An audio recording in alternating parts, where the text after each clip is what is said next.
Jaime spends years complaining about Apple's charging brick. Apple, hold my beer.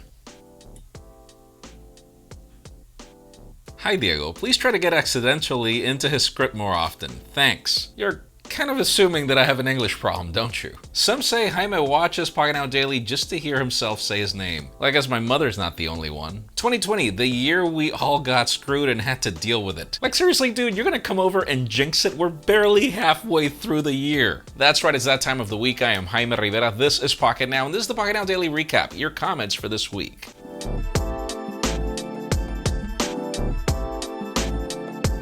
So on Monday, the topic was probably one of the most controversials ever, as we had some predictions from Ming-Chi Kuo, where apparently Apple is not just going to ditch the earpods from the box, but also the wall adapter, that infamous charger. I asked you if you think that Apple should remove these accessories. We had 1,517 comments, probably the most we've ever gotten on a Pocketnow Daily, and they keep growing, and you can continue providing your comments. iPhone 2020, no charger, no headphones. iPhone 2030, nothing at all, just a receipt. So wait, at the pace that we're going, you actually assume we're gonna get to see something in 2030. Like 2020's been enough. People, man, 5 watts isn't usable. Apple, I gotcha fam. Well, I'm not gonna argue with you because honestly, 5 watts was trash. That's the reason why those adapters ended up in the trash. If Apple seriously wants to work in favor of the environment, they actually have to provide something that's worth using. They did the same thing with the headphone jack and got away with it. So they said, why not do the charger? Here's the thing. It's how many years later? The iPhone 7 launched in 2016, and here we are in 2020 still complaining about the lack of a headphone jack. Some of us still judge a phone because it doesn't include a headphone jack. So no, it's not that they got away with it. Consumers just had no choice. Apple did it and then everybody else. I'm more concerned that Android will follow, just like the headphone jack. Dude, here's the problem. That's most likely going to be the case. And this is actually not new. A lot of commenters mentioned, like for example, Amazon not providing chargers for the Kindle. Here's the thing, dude, the Kindle needs a recharge once a month. That would make sense.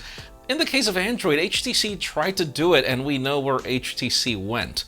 I do wish that consumers were like, you know what, Apple, we're not gonna put up with this. You know what the problem is? That most likely that won't be the case. Then on Tuesday, the topic continued to get interesting when it came to Apple. Actually, positive news to a certain degree. We had some rumors that the iPhone was going to bring 4K video at 240 frames per second, which very few consumer-grade cameras can do. I think that only like cameras that are used in like sport broadcasting have 300 frames per second. Other than that, it's 60 frames per second at most.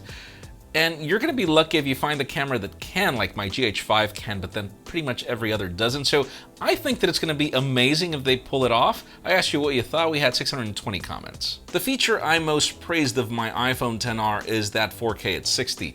Dude, I have to agree, ever since the iPhone XS and the XR, Apple's dynamic range in video is legendary, pretty much second to none when it comes to smartphone camera recording, up to the point where, Michael Fisher will even tell you, we've been in situations where it's just so complicated to meter the damn camera and then to actually expose properly, then what we do is just end up pulling out an iPhone and just recording it really quickly. That's how beautifully good they are. Apple introduces 4K at 240 frames per second. Phone storage. I'm about to end this man's career.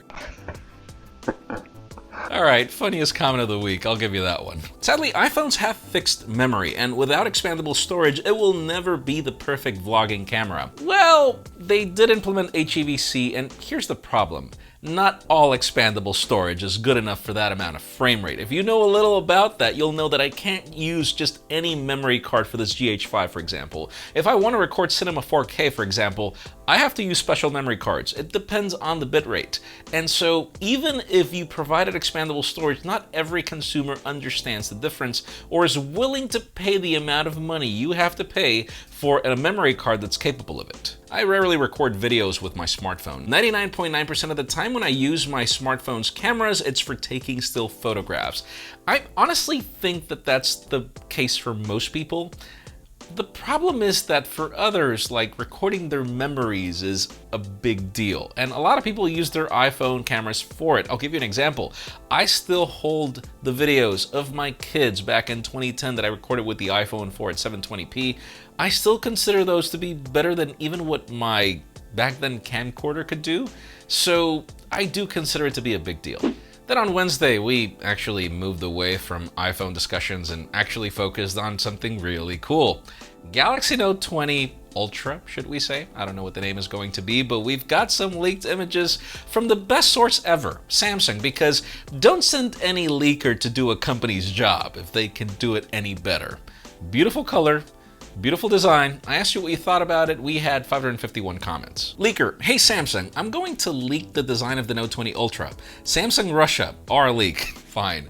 I mean, Samsung has been doing that every single year lately that I don't even know what to think about it yet. Geez, Samsung keeps making it difficult to switch to iOS. With that design, I'm gonna have to agree with you, man. That Note 20 Plus Ultra Mystic Bronze is looking thick. All right, I'll give you that comment, but I'll also give you the title for the best username ever, Superfly Spidey. As an owner of the Note 10 Plus, I'm upgrading this year. The design of the Note 10 Plus is so perfect. So will the 20. I agree. I love a ton of elements of the Note 10 Plus, but expect the video tomorrow morning as I'm actually going to go deep into my experience using the Note 10 Plus after the buzz. Then on Wednesday, we actually brought a device from the dead. We finally started talking again about the Pixel 4a because the 3a got discontinued, the 4a got certified in Taiwan. I asked you if you still care about that Pixel 4a. We had 498 comments. It's like the Internet Explorer is in charge of launching the 4a. Like, no dude, the Internet Explorer was not that bad. This is bad. I swear we've been hearing about the Pixel 4a for over a year. The 5a will be released a week later. If anything, any time now, I'd even be surprised if it's gonna be called the 4a anymore. I don't know what this thing's gonna be called. I'm like seriously Google, you can do better than this. If Google had released the Pixel 4a at a proper time, they wouldn't have lost me as a consumer. I don't think I'm the only one who bought a different brand because of the delays. And this is how you lose consumers. Google literally nailed the hit with the 3a. A lot of people went crazy for it, and they had reasons too. But if you can't continue with that stream, what do you think will happen with that success? It feels like the Pixel 4a is already an old phone due to delays in launch and pouring leaks. Sad. And judging by specifications, I don't assume them to be any special at all. That phone is totally gonna launch dated by the time it does. And I feel so sad because I feel that this was the phone that was going to really compete against the iPhone SE. And anyways. And then finally on Friday, the topic was one more time the iPhone 12. Because, wow, if you thought that we needed more proof that Apple's going to remove the charger, we pretty much got confirmation when the company started sending surveys to people in Brazil about what they did with their old chargers. And, well, we also heard that we probably will get a better camera lens on the phone. That's all fine. I asked you, what did you think about the charger? That's what I care about. We had 544 comments. Apple's tradition, create a problem and then sell a solution. That was actually really smart and true. Apple has been famous for finding problems and then bringing in the solution. Like, for example, for music players, they eventually came up with the iPod. Smartphones weren't really that great. They came up with the iPhone.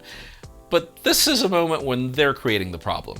And honestly, like in the case of, dongles for headphone jacks, that wasn't really the best solution.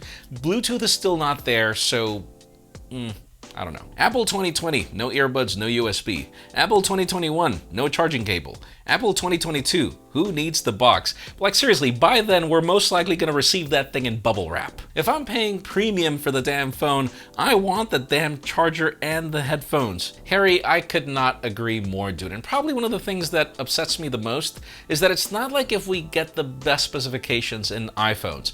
And I have to give it to Apple. They do know how to cut a profit from their chips and from their internals. That's all great. But why do you want to throw a problem to the consumer? Instead of upgrading the charger into a fast one, they ditched it. Innovation. Dude, what can I say? I do feel that Apple took too long to get us a good charger for their iPhones, and now we get this. Like, honestly, for me, it's disappointing, and it has everything to do with what I just said. I do feel that the consumer should not deal with the problem. Cupertino has. If they want to work in favor of the environment, they need to make their things more environmental, and that doesn't include shipping their products with a needed accessory to not be included in the box. That's like, people made the analogy that's like shipping a car without tires. Pretty much. What do you want to do? You're going to buy the car and then you have to go get the tires? That just doesn't make sense. That's it for the Pocketnow Daily Recap. Thank you so much for watching. If you want your comments to be featured, keep them short, stick to the point, and try to get some thumbs up. It helps us spot them a lot easier. You can also follow us on social medias. Our extended coverage happens on Instagram. And follow me on my personal handles as we continue cherry-picking comments, as that's what we do. Please give this video a thumbs up if you like what you saw. I'm Jaime Rivera. Thanks so much for watching. We'll see you next week.